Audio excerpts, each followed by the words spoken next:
You're listening to an Airwave Media Podcast. Hello, and thanks for joining Revolution 250. This is where we remember events that took place 250 years ago this week. It's just a short bonus episode from the American Revolution podcast to remember these important 250th anniversaries of the Revolutionary War. This week, we remember the British landing its first troops on Long Island, which began on August 22nd, 1776.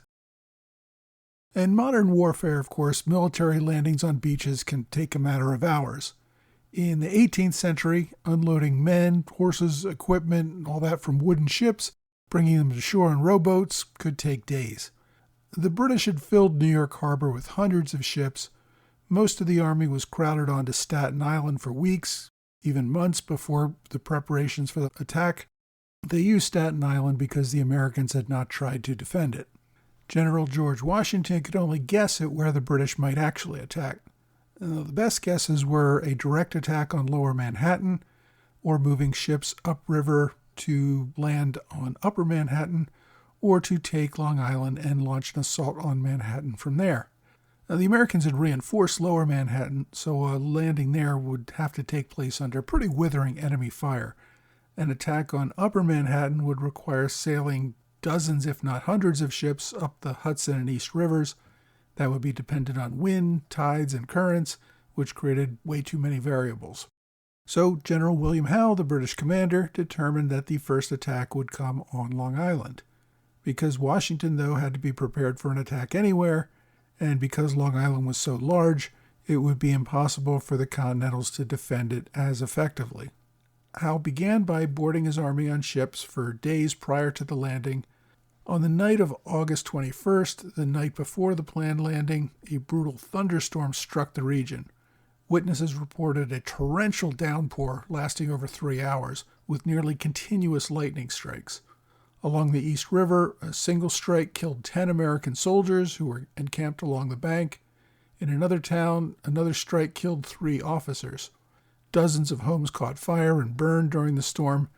Many saw this violent storm as an omen of terrible things to come. The next morning, though, the skies were clear and all had returned to normal. British warships deployed along the coast of Long Island to cover the troop transports soon to follow. The first group of 4,000 soldiers under Generals Clinton and Cornwallis crossed from Staten Island to Long Island along Gravesend Bay, just south of where the Verrazano Narrow Bridge now stands. The handful of Pennsylvania riflemen who were assigned to this area fled without even engaging the enemy. They just drove off the cattle that were there to deny them to the enemy. So the well-planned landing went off flawlessly.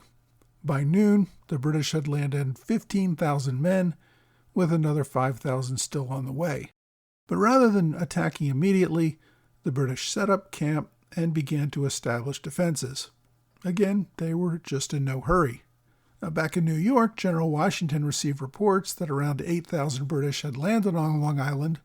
Concerned that this was still a feint, Washington kept the bulk of his forces in the city, prepared for a frontal assault. He deployed only around 1,500 reinforcements across the East River to Brooklyn, bringing the total number of defenders on Long Island to a little under 6,000. Washington also appeared to be unhappy with General Sullivan's leadership on Long Island and the lack of order and discipline among the soldiers there. On August 24th, 2 days after the regulars had landed, Washington sent General Israel Putnam as the new field commander over Sullivan on Long Island. The British Navy didn't bother to move up the East River, which is what divides Long Island from Manhattan. If they had, they would have prevented Washington from deploying reinforcements and also cutting off the most obvious line of retreat for the forces on Long Island. It could be that Admiral Howe feared damage from the shore batteries. It could also be that the Howes just didn't want to cut off the American lines of retreat. They seemed to prefer watching the Continentals fleeing in terror rather than having a bloody battle with thousands of casualties. So instead, the British just landed their army on Long Island and set up camp. Local Tories flocked to the army, greeting them as liberators. Although the Patriots had made some efforts to destroy crops and drive off livestock, there was still plenty for the army to enjoy. For several days, the British Army camped on Long Island in no particular hurry to do anything. Now, this gave Washington plenty of time to assess the numbers he faced and to send over additional reinforcements. Even so, he only had a total of between 9,000 and 10,000 soldiers to face over 20,000 attackers, supported by naval cannons. The Continentals concentrated the bulk of their forces around the forts they had built in Brooklyn. They deployed only around 3,000 inexperienced soldiers to defend Gowanus Heights, which were the hilly defenses stretching along Long Island for nearly 6 miles. The Continentals had no cavalry to keep an eye on enemy deployments, and not much in the way of civilian spies willing to help them.